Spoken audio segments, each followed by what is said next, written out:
We formed the Dull Men's Club a while back. We got tired of reading and hearing so much about people always trying to get a fancier car, a bigger house, travel to more exotic places and come home and tell everybody. They go to Las Vegas and come back and say, hey, I heard Neil Diamond. You know, big deal. Dull Men's Club is a place in cyberspace where dull men can hang out and share their experiences with fellow dull men and women that appreciate dull men. It's a sanctuary for them. A place they can hide out, get away from the glitz and glam, the hurly-burly, all the noise of modern life, the pressures to keep up with the Joneses. I don't know who the Joneses are anyway. Do you?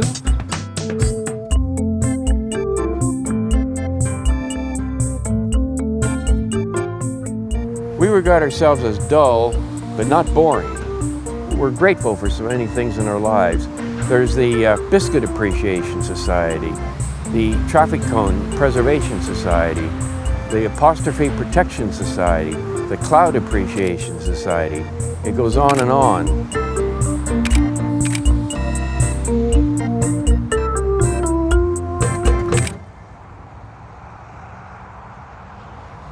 The minute I rolled up to this roundabout, I was tingling all over at the beauty of it. This whole setting just greets you. It's so quintessentially English in its appearance. It's a listed duck pond actually on a roundabout. And I've travelled from John O'Groats to Land's End, and I've never seen a duck pond on a roundabout. I thought I'd seen everything, but this is certainly going to grace the front cover of our calendar for 2014. Over the years, I've seen some darn good roundabouts.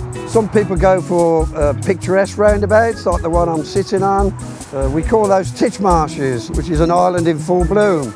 But other people, the functionalists in our society, they might go for the magic roundabout in Swindon, which is the white knuckle ride of all roundabouts. It's a real maelstrom of motordom. Our society go on day trips there and spend the day just going round and round. There's the Dorking Cockerel, there's the Bath Regency roundabout. You could almost hear the crack of leather on willow with that roundabout. It's beautiful. I like to see a roundabout as an oasis on a sea of tarmac. I think they lift our sagging spirits on long, tiresome journeys. They're not like robotic, fascist traffic lights. How many times have you been on a set of traffic lights and there's nothing coming but you're just standing there burning up petrol? Roundabouts are far more green than traffic lights, which have to be maintained after all. Whereas to maintain roundabouts, you've just got to mow the lawn. How green is that?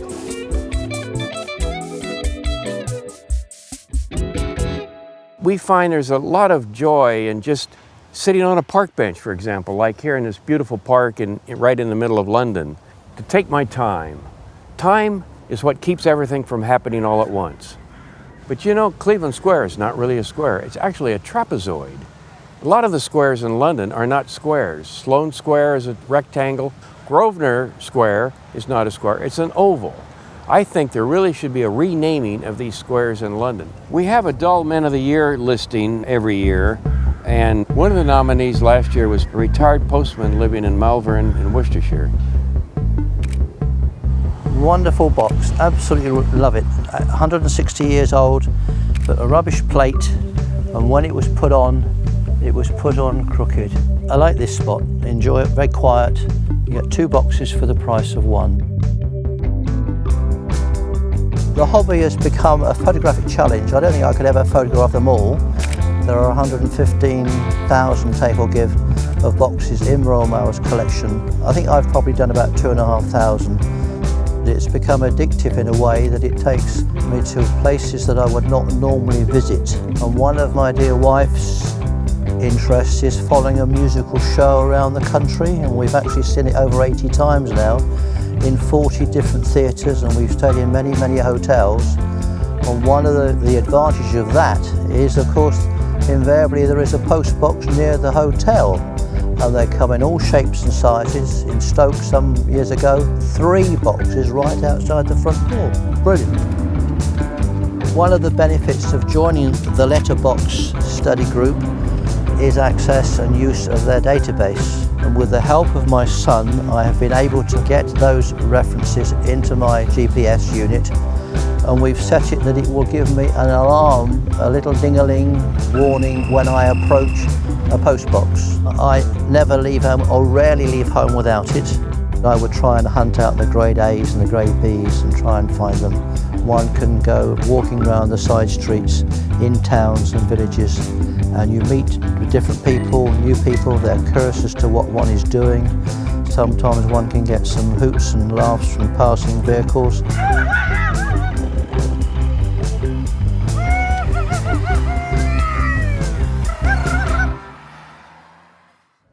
One of our members has a collection of airport sickness bags. Another member collects toothpicks. Another member collects restaurant menus. We have over 100 categories of items now that there are museums for, like soap, coat hangers, typewriters, staplers, shopping trolleys.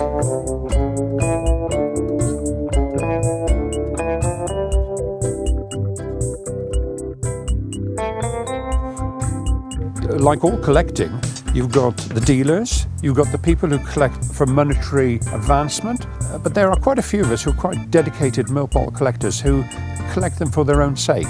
I mean, technically, 17,500 milk bottles are not worth anything.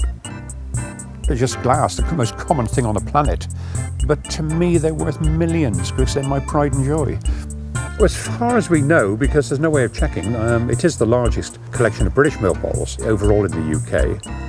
But I do have friends who specialise.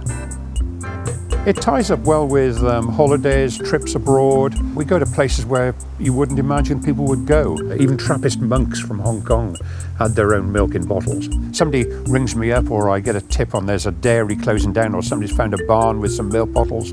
I'm away. I like the glass and I like the social history. They're nice to handle.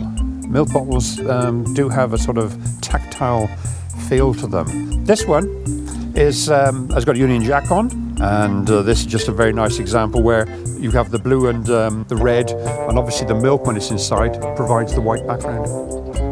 Well, I've never not really just don't like milk. It's nothing I would ever drink. I always believe it is a baby food. And ever since they brought out what I call blue milk, which is that milk with no fat in it. Have you ever had cornflakes with skimmed milk? It's awful. Topics we talk about when dull men get together, of course, are airport luggage carousels. We started making notes whether they go clockwise or counterclockwise. We don't like the word so much anti-clockwise. It infers that we're against clocks. We like clocks. We particularly like clocks twice a year when we get to stay up late and change them at 2 in the morning. But anyway, the predominant way is counterclockwise, not clockwise. And the engineer from Gatwick Airport explained to us why. It's because most people are right-handed, and you got better leverage to pick up your bag off the rack if it's coming from your left than clockwise from your right.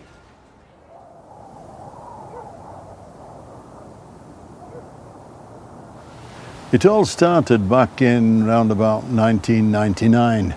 I worked for 16 years at Rothwell Colliery, just south of Leeds.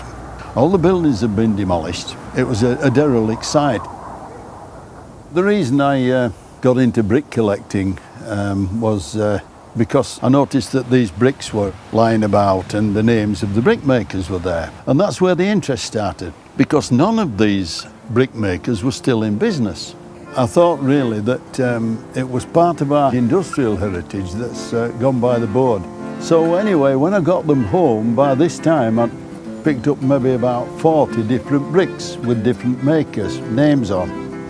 Didn't know what to do with them, so I eventually finished up putting a path down and building a small wall here with the name showing. And it became a bit of an obsession. So every time we go out now, 9 times out of 10 I would come back with a brick and it would add to the collection. Any hedgerow, you'd be surprised where they are. They're all over the place. And nobody wants them, except us.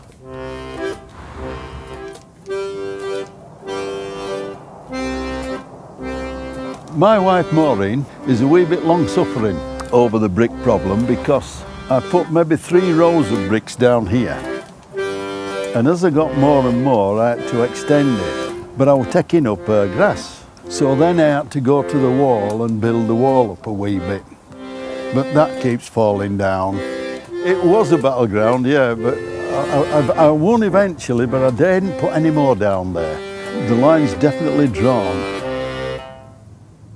My wife of 41 or 42 years is very, very supportive of what I do. She is a bit more minimalist, if you like, than me. She often comes with me while we're watching and looking for post boxes. She helps me once every year or so, where we clean every bottle in there. This is dull.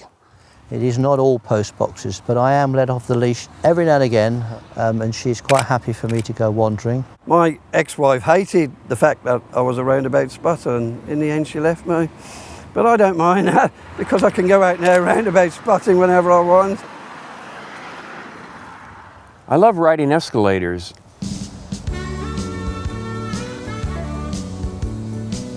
A long ride is enjoyable. You can stand there and relax and not be anxious about getting off for a while.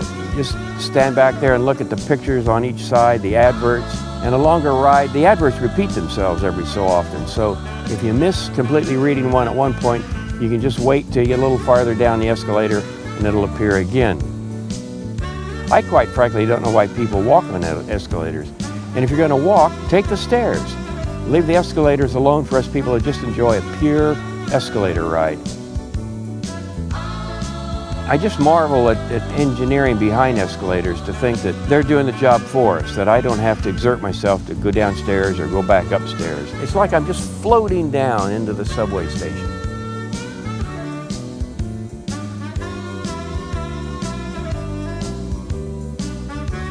If somebody were to say I were dull, I take it as a compliment, actually. You can call me dull if you like. I feel there's no such thing as an uninteresting roundabout. Even the humble PMT, stroke of genius it was. But we don't like driving over those things. You should navigate accordingly and go round them. And if it does look artistic, I suppose it does really, doesn't it? Tracy Hemming could make something out of them. Do you think? All right, mate. This is one of the fellow roundabout spotters here. He's actually made love on a roundabout, haven't you? He's what we call a bonking bouter. You know, life seems to be continually speeding up.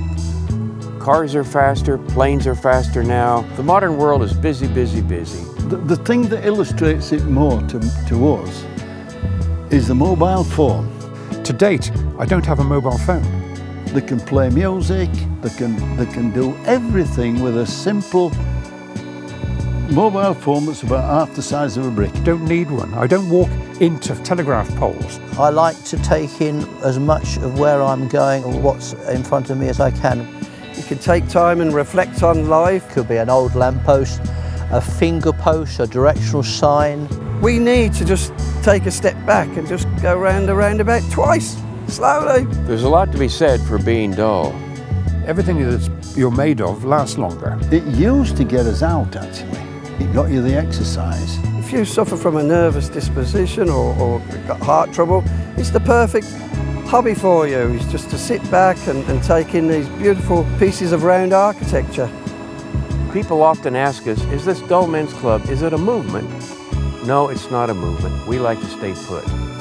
People also ask us, is the Dull Men's Club one of these 12-step programs? No. 12-step programs try to get people to change their behavior. The Dull Men's Club is a 2-step program. We admit we're dull, and we're going to keep it that way.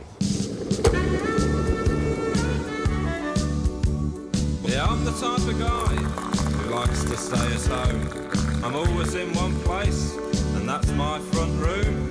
And when I find myself nodding off a bit, I get myself to bed, because that's a sensible thing to do. I'm not the wanderer. I don't like wandering. I don't know why though.